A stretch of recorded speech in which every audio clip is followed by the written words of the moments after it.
Eh, Baik, Assalamualaikum warahmatullahi taala wabarakatuh.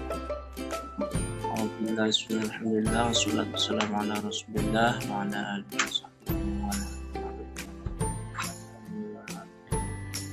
Perkenalkan, saya Halim Ali, NIM 19620085 dari Universitas Islam Negeri Maulana Malik Ibrahim. Alhamdulillah, sebagai memenuhi tugas yang diberikan oleh dosen pengampu, yaitu Bapak Mujahidin MSc sebagai dosen pengampu bioforensik. Alhamdulillah, kami malam ini terhubung dengan narasumber yang sangat hebat yang memiliki dua bidang bisnis, yaitu pada bidang bisnis konveksi dan shop. Kita sebelum beliau memperkenalkan diri sendiri, saya izin memperkenalkan terlebih dahulu. Nama beliau adalah Muhammad Rizal Firdaus,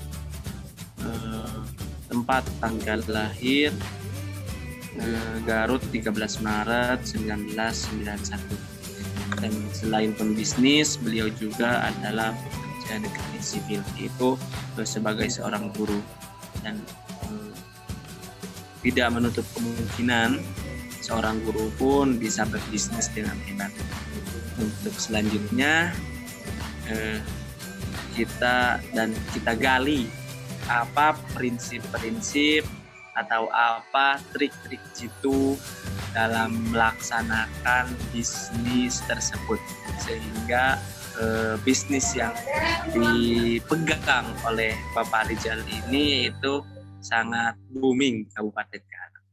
Mungkin untuk selanjutnya saya serahkan kepada narasumber, yaitu Bapak Muhammad Rizal Firdaus. Waktu dan tempat saya persilakan.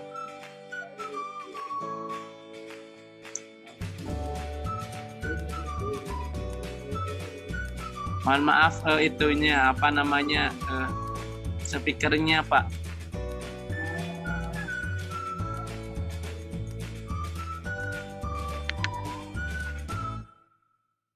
Speakernya belum dinyalakan. Nah. Jelas kedengeran nggak? Jelas Pak. Sebentar. Suara sudah terdengar jelas belum? Sudah Pak. Oke. Ya, assalamualaikum warahmatullahi wabarakatuh. Hamdan wa syukranillah, salatan wa salaman ala rasulillah, amma ba'du.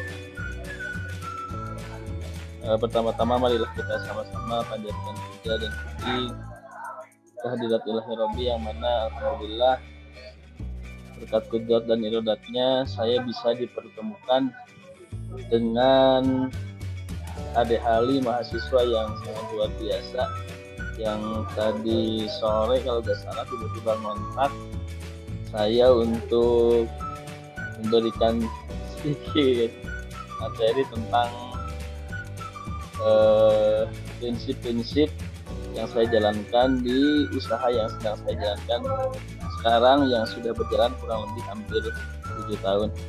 Salawat dan salam marilah kita sama-sama panjatkan pada junjungan alam, yakni habibana wa nabiyana wa maulana Muhammad sallallahu alaihi wasallam. Mudah-mudahan kita semua mendapatkan syafaatnya kelak di yaumil jazaa wal hisab. Amin ya Allah ya rabbal alamin. Ini kita konsepnya kayak gimana nih? Kita ngobrol aja atau saya maparin materi atau gimana nih enaknya? Karena kalau saya maparin materi, pertama saya memang materinya apa yang harus saya sampaikan juga, apa poin-poinnya apa yang harus saya sampaikan. Jadi kayaknya lebih enaknya kita mending ngobrol-ngobrol aja. Silahkan Hali tinggal nanya ke saya, setelah itu mungkin saya bantu jawab. atau gimana? Atau saya maparin dulu materi atau gimana? Ini. Ngeten Pak, begini Pak, mungkin bisa dijelaskan terlebih dahulu bagaimana sepak terjang Bapak memulai atau merintis usaha yang sedang Bapak jalan. Itu Pak. Oh, oke. Suara saya masih kedengar jelas gak ya? Jelas Pak. Oke. Oke, berarti kita mulai saja dari awal mula. Waktu itu saya mulai garap bisnis kecil-kecilan karena pada sekitar dulu tuh tahun 2012 semenjak saya dulu keluar dari salah satu perusahaan swasta di Kabupaten Garut, saya memutuskan untuk berhenti. Pada saat itu saya mulai mencoba merambah bisnis yang kebetulan saat itu saya diajak oleh salah seorang teman saya ketika saya berada di SMA. Tiba-tiba dia mengajak saya untuk bergabung dengan usaha yang sedang dirintisnya.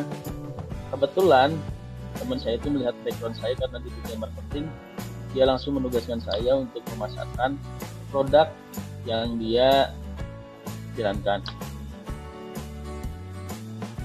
Pada saat itu juga usaha yang kita rintis bersama tuh saya masih ingat betul namanya tuh One Tree Kreatif, kalau nggak salah One Tree Kreatif. One Tree-nya tuh namanya dari saya, kreatifnya dari teman saya itu. Masih ingat betul keuntungan yang didapat itu dulu pertama kali itu kurang lebih hanya 150.000. Itu harus kita bagi dua, belum dipotong akomodasi ke Bandung karena waktu itu kita bikinnya maklun ke Bandung. Nah, berjalan beberapa bulan, akhirnya saya mencoba berpikir karena bagaimanapun juga ketika bisnis dijalankan oleh beberapa orang, lebih dari satu orang, di akhir pasti bakal terjadi konflik, entah itu konflik kecil atau itu konflik yang sangat besar. Sebelum konflik itu terjadi, akhirnya saya memutuskan untuk berpisah dari bisnis yang sudah kita bangun bersama. Pada akhirnya saya mencoba merambah di barang-barang keperluan MU. Waktu itu masih ingat betul karena memang pada saat itu saya penggemar berat Manchester United. Saya nyari barang itu susah banget hingga akhirnya saya kepikiran kenapa ketika barang yang saya cari susah, kenapa saya sendiri saja yang menyediakan. Mulai ramenya itu ketika saya mulai jualan produk-produk yang berbau Manchester United itu sekitar tahun 2014. Meskipun di pertengahan jalan sempat tertipu oleh salah seorang warga di salah satu kota di kota Bandung, yang lengkapnya saya agak tidak mungkin sebutkan waktu itu. Tapi akhirnya dari beberapa saran dari teman-teman, ketika usaha kamu katanya sempat tertipu ataupun mengalami masalah, justru pada saat itu kemungkinan besar usaha yang kita jalankan bakal mulai menemui titik terangnya. Pada akhirnya alhamdulillah setelah kejadian itu saya banyak sekali pelajaran dan saya mengambil hikmah, akhirnya usaha yang saya dapat bertahan sampai sekarang. Nah, namun ketika menjalankan usaha tersebut memang kita harus pintar-pintar bagaimana cara kita bisa terus bertahan dengan persaingan yang terus sangat ketat. Waktu dulu saya masih ingat betul ketika saya jualan pertama kali itu di OLX. OLX itu merupakan platform jualan online. Kalau sekarang itu marketplace. Sekarang juga kalau dulu namanya bukan OLX tapi cukup bagus. Waktu itu saya jualan paling lama itu di OLX. Tapi berselang beberapa tahun ke depan, OLX mulai ditinggalkan oleh para customer-nya, beralihlah dulu tuh ke mulai muncul Bukalapak. Ketika muncul Bukalapak, OLX jadi sepi. Habis itu habis Bukalapak lagi rame-ramenya muncul lagi Shopee. Bukalapak jadi sepi, Shopee jadi rame. Muncul lagi Tokopedia, Shopee masih rame, Tokopedia ikut rame. Ketika sekarang muncul yang terbaru Lazada, ini yang saya alamin ya. ketika muncul Lazada, Bukalapak semakin ditinggalkan, Shopee jadi lumayan jadi menurun, akhirnya Lazada yang naiknya. Pada intinya ketika kita bergelut di bisnis online, memang situasi dan kondisi yang tidak menentu memungkinkan kita untuk terus mencari informasi, menggali di mana potensi pasar yang memang bisa kita lakukan transaksi penjualan. Nah, padahal sampai saat ini jualan pun sudah tidak lagi di marketplace, tapi sudah banyak merambah ke dunia yang pada awalnya kan dunia TikTok hanya sebagai aplikasi sharing video saja, tapi akhirnya platform TikTok pun mengeluarkan TikTok Shop, dan itu jualannya memang sangat cepat sekali, sangat cepat. Dan cuman yang jadi kendala di TikTok itu ada beberapa syarat supaya kita akan berjualan di TikTok. Itu mungkin sekilas tentang bisnis yang sedang saya jalankan sekarang. Ya, pada intinya kita harus ngikutin perkembangan teknologi yang ada, mengikuti tren pasar yang sedang rame ketika kita ingin terus bertahan di bisnis online. Karena teman saya yang dulu bareng-bareng dengan saya, dia sudah tidak terlalu serius dalam berbisnis online karena katanya bisnisnya sudah tidak seramai dulu karena dia tidak mengikuti tidak mengikuti marketingnya di online shop. Jadi dia tetap push hanya jualan sebatas di WhatsApp saja, tidak menambah ke marketplace seperti di Lazada, Bukalapak, Tokopedia dan lain sebagainya. Itu mungkin prinsip-prinsip sederhana yang sedang saya jalankan sampai sekarang, yang pada akhirnya online shop yang saya sedang garap saat ini, meskipun dengan berbagai kesibukan di luar kota, masih bisa saya jalankan meskipun banyak terpaan dan hasilnya yang fluktuatif menjadi hal biasa di dalam bisnis. Itu mungkin sekilas tentang prinsip-prinsip yang bisa saya jalankan. Mudah-mudahan tidak mudah karena muter-muter, karena juga kurang persiapan, tambah jaringan di sini kurang begitu baik. Nggak apa-apa. Mungkin tadi menurut Bapak prinsip yang paling jitu atau prinsip yang paling utama untuk bisnis agar kita bisa tahan lama, agar kita bisa mengembangkan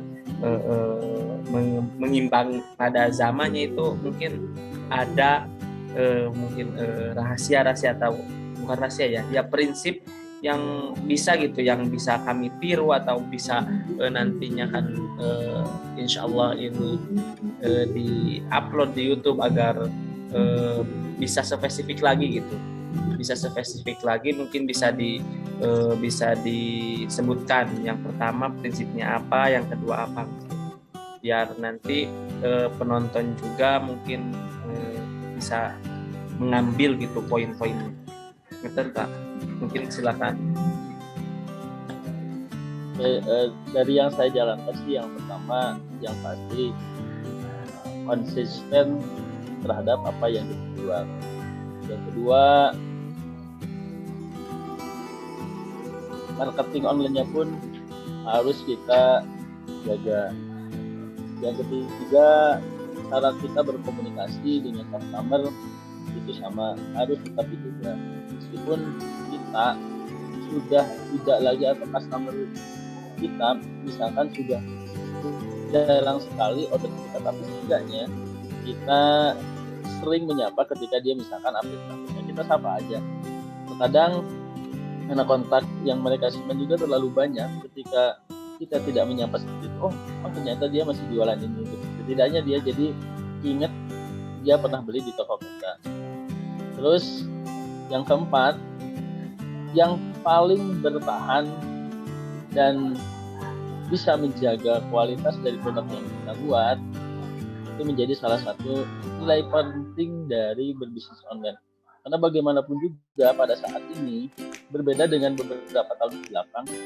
Kalau beberapa tahun ke belakang itu yang saya rasakan, yang jualan itu rata-rata kalau online itu semua rata-rata penjual retail atau penjual ecer. Berbeda sekarang tuh di online tuh penjual glosiran pun sekarang sama-sama ikut. Otomatis ketika harga kita jual ecer dengan harga glosir berbeda sangat jauh. Alhasil ketika kita tidak mampu bertahan dengan persaingan harga yang semakin tidak rasional, ya mau tidak mau pasti kita akan kalah. Tapi ketika kita siap bertahan, meskipun dengan hal-hal seperti itu, kita akan tetap mampu bertahan. Yang selanjutnya mungkin yang pasti branding image produk kita harus melekat di customer. Karena bagaimanapun juga ketika ada barang yang lain lebih murah dari kita, tetapi brand image produk kita bagus, customer kita pasti akan lebih memilih ke kita meskipun harganya lebih tinggi karena mereka sudah tahu kualitas dari produk yang kita jual. Yang paling penting, yang terakhir mungkin yaitu tadi kita harus ikut bagaimana perkembangan teknologi sama perkembangan pasar yang lagi tren sekarang ini. Kalau sekarang jualan lagi rame misalkan dari Lazada, ya udah kita masuk ke marketplace Lazada. Kalau sekarang lagi rame di TikTok, ya mau gak mau kita harus ikut jualan di TikTok. Nah, mungkin itu saja yang bisa tambahan. Yang satu lagi, trik lainnya mungkin prinsip yang bisa kita pakai kalau di online shop itu, kita harus selalu mengikuti tren-tren orang-orang yang kira-kira cocok di endorse untuk produk kita itu siapa.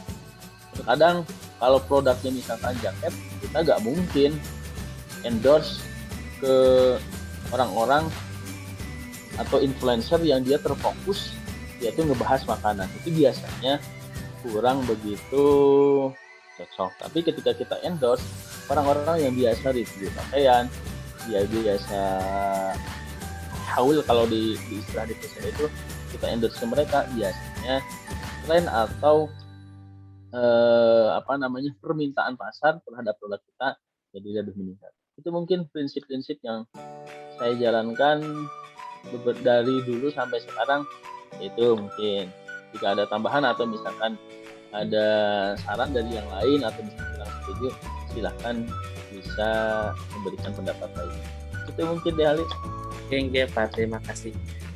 Mungkin sekarang yang lagi dijalani di online shop itu produk yang Bapak punya itu mungkin bisa dikabarkan kami apa aja dan nama online shopnya itu apa? Nah, produk yang kita jual itu dari mulai jaket kulit, aksesorisnya sama jaket semi kulit. Ada juga sih produk-produk seperti jaket flash, hoodie, terus aksesoris kecil-kecil seperti gelang, dompet, terus topi dan lain sebagainya. Adapun tokonya kita semua baik itu di Instagram, di Lazada, di Shopee, di semua marketplace kita isi namanya semua hampir sama, namanya One Shop, one3_shop. Itu deh. Iya Pak, alhamdulillah mungkin alhamdulillah mungkin para pemirsa semua, insya Allah kita sudah mendapatkan poin, yakni di mana yang mungkin saya bisa ditarik kesimpulan yang dari tadi dibicarakan oleh Bapak Muhammad Rizal Firdaus. Mungkin saya mencatat di mana beliau itu mempunyai 7 prinsip yang beliau jalankan, yakni yang pertama konsisten atau continue atau istiqomah kalau bahasa pondok pesantrennya. Yang kedua itu di marketing online-nya. Yang ketiga yaitu cara berkomunikasi, memang sangat penting di dalam bisnis itu berkomunikasi. Yang keempat mungkin menjaga kualitas dan kuantitas. Yang kelima branding image. Yang keenam mengikuti perkembangan zaman, dan yang ketujuh yaitu selalu mengikuti tren atau permintaan pasar. Begitu nggih Pak mungkin. kurang lebih seperti itu. Mungkin saya sendiri ucapkan terima kasih setelah membantu untuk tugas kami gitu. Mudah-mudahan bermanfaat dan mudah-mudahan dapat ilmu baru bagi kami mahasiswa dan nantinya bagi yang menonton di channel YouTube kami. Mungkin mohon maaf Bapak malam-malam mengganggu dan mohon maaf baru ngabarin tadi sore bahwasanya saya nge-zoomnya sekarang. Meskipun dari awal kan sudah dihubungin, tapi ya namanya juga PNS mungkin kemarin pas waktu dihubungin lagi di Jogja. Mungkin bisa di foto dulu nggih Kak, screenshot saya. Tapi ini sepertinya video dari sananya nggak ada. Oke, di saya ada. 1, 2, 3.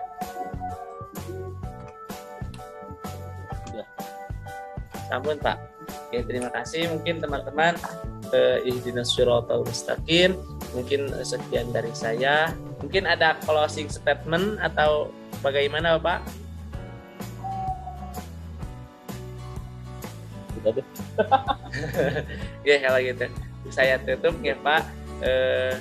Baik teman-teman, alhamdulillah wawancara atau menggali prinsip-prinsip yang dijalankan oleh One Tree Soft yang didirikan oleh Bapak Rizal Muhammad Rizal Firdaus yang alhamdulillah sudah begitu lama dan sukses sampai sekarang masih bisa mengikuti zaman. Mungkin dari saya dicukupkan sekian. Assalamualaikum warahmatullahi wabarakatuh. Waalaikumsalam.